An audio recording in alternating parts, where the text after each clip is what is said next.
Date నాడు మేము పని బంద్ నిర్వహించుకుంటున్నాం. ప్రతి 1 నాడు ఈ పెయింటర్ సోదరుల గురించి వచ్చే ప్రాబ్లమ్స్ ఆదిలాబాద్లో అస్తవ్యవస్థగా మారింది.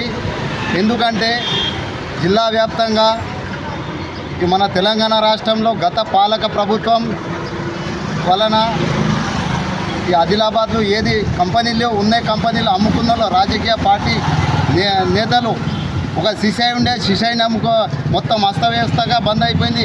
ధాగా మిల్లు ఉండే ధాగా మిల్లు అమ్ముకున్నారు. ఈరోజు ఆదిలాబాద్ జిల్లాకు ఉపాధి లేదు. ఆదిలాబాద్ జిల్లా అంటే హైదరాబాద్లో ఎవరికి తెలియదు.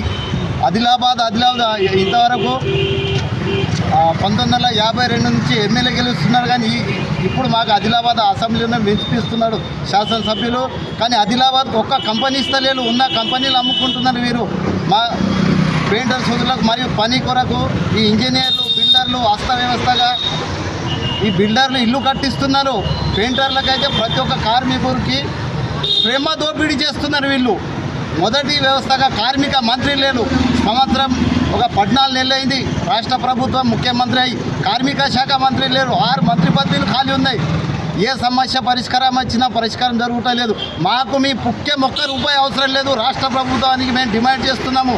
ఇక్కడ వచ్చేసి ఇంజనీర్లు బిల్డర్లు బయట వాళ్ళకు పన్నులు పెడుతున్నారు. బిల్డర్లు ఇల్లు కట్టిస్తే ఇంటి వాడిని సత్యనాథ్ 100 ఇండ్లు ఇల్లు కట్టుకో 100 ఇల్లు ఉంటాయని ఇల్లు కష్టపడి ఇల్లు కట్టిస్తే బిల్డర్కి ఇస్తే ఆడ అంత పొందబెట్టేస్తున్నాడు. ఇల్లు ఉంది.